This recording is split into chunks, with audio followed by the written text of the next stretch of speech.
समझ में नहीं आ रहा है कि राष्ट्रीय जनता दल की अपनी ताकत खत्म हो गई। बार बार जो नीतीश कुमार जी को बुला रहे हैं, क्यों बुला रहे हैं, क्यों बुला रहे हैं बार बार? भाई आप अपनी हैसियत और ताकत का, आप अगर अपने जनता में काम किया है और जनता का आपका विश्वास होगा तो आप लड़िए ना, क्या नहीं लड़ रहे हैं? सच में इन लोगों का सपना पूरा होने वाला नहीं है। जमीनी हकीकत को जान लिए अभी इनका कौन कार्यकर्ता दर्शन वर्शन चल रहा है। हताशा में, निराशा में इस तरह की बातें बोल रहे हैं। आपको अपने बल पर, इनके दम पर ये कुछ नहीं कर सकते हैं। मीडिया में बने रहना चाहते हैं और इसीलिए ये सब बेबुनियादी बातें करते रहते हैं, बेतुकी बातें। पाटलिपुत्र के पूर्व सांसद रामकृपाल यादव है इस वक्त हमारे साथ जुड़ेंगे, बात करेंगे। रामकृपाल जी, लालू यादव ने बीते दिनों नीतीश कुमार को महागठबंधन की तरफ बुलाया था, दरवाजा खुले रखने की बातें कही थी उन्होंने। ऐसे में अब आकर रोहिणी आचार्य ने एक न्यूज एजेंसी के माध्यम से अपनी बातें रखी। उन्होंने कहा है कि जो पिताजी कहते हैं सत्य बोलते हैं, तो क्या कुछ बड़ा होने वाला है? मुझे समझ में नहीं आ रहा है कि राष्ट्रीय जनता दल की अपनी ताकत खत्म हो गई। अपनी ताकत खत्म हो गई इसका मतलब कुछ नहीं है, ये हार मान ले। बार बार जो नीतीश कुमार जी को बुला रहे हैं, क्यों बुला रहे हैं? नीतीश कुमार जी एक बार नहीं 3 बार कह दिया कि मैं भूल कर दिया, भूल नहीं दोबारा करने वाला हूँ। तो ये क्यों बुला रहे हैं बार बार? भाई आप अपनी हैसियत और ताकत का, आप अगर अपने जनता में काम किया है और जनता का आपका विश्वास होगा तो आप लड़िए ना, क्या नहीं लड़ रहे हैं? अकेले हार मान लिए इसका मतलब? असल में इन लोगों का सपना पूरा होने वाला नहीं है।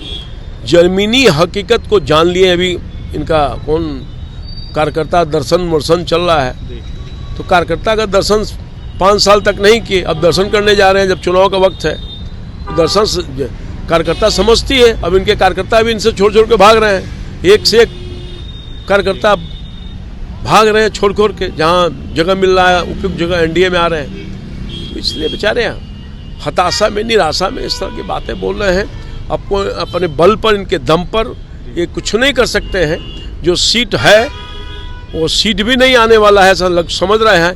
इसलिए इस तरह के बेबुनियादी बातें कह करके लोगों को दिग्भ्रमित करने की कोशिश कर रहे हैं। बिहार की जनता ने नीतीश कुमार जी को काम देखा है, एनडीए का काम देखा है, मोदी जी का काम देखा है और काम के आधार पर ही अभी तक ये सत्ता के माध्यम से सेवा कर रहे हैं। आगे भी जनता इनको सत्ता दे करके, आशीर्वाद दे करके काम करने का अवसर प्रदान करेगी 2025। एक और सवाल रहेगा, नेता प्रतिपक्ष तेजस्वी यादव एनडीए सरकार पर इन दिनों काफी हमलावर है। ऐसे में उन्होंने नीतीश कुमार के साथ साथ आपके पार्टी के जो नेता हैं, उप मुख्यमंत्री बिहार के सम्राट चौधरी और साथ ही बिहार सरकार के मंत्री विजय चौधरी, उनका वीडियो शेयर किया। उन्होंने दावा किया है कि नीतीश कुमार को उन्हीं के मंत्री उनको बोलने नहीं देते हैं, जब बोलते हैं उनको चुप करवा देते हैं, चलिए चलिए करते हैं। देखिए, तो ये जो नेता प्रतिपक्ष है ना, बेचारे परेशान हो गए हैं और परेशानी में कुछ तो बोलना होगा ना। विपक्ष में है और इनको सत्ता पक्ष से लड़ाई है, तो उन पर कुछ बयान दे करके चर्चा में बने रहना चाहते हैं, मीडिया में बने रहना चाहते हैं और इसीलिए ये सब बेबुनियादी बातें करते रहते हैं, बेतुकी बातें। इसमें कोई दम ही नहीं। भाजपा की यात्रा निकलने वाली है, आपके नेता भी निकलने वाले हैं। हाँ, क्या कहेंगे?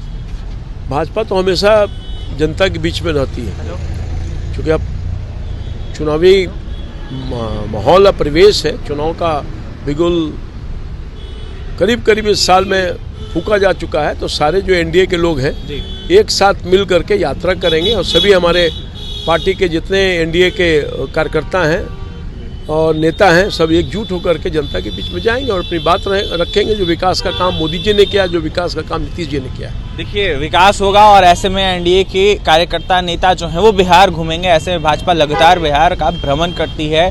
रामकृपाल यादव पूर्व सांसद रह चुके पाटलिपुत्रा के, साफ तौर पर कहते हुए नजर आ रहे थे कि इन लोगों के पास कोई मुद्दा नहीं है, ये लोग बस ऐसे ही बोलते रहते हैं। इसके साथ ही जिस तरीके से मीसा भारती लालू यादव के द्वारा बयान दिया जा रहा है, इसको लेकर जमकर हमलावर थे। वहीं क्या कुछ कह रहे थे पूर्व पाटलिपुत्र सांसद है रामकृपाल यादव, आपने सुना है। और भी तमाम खबरों के लिए NBC 24 के साथ बन रहे कैमरे के सुधांशु हैं। बहुत बहुत धन्यवाद।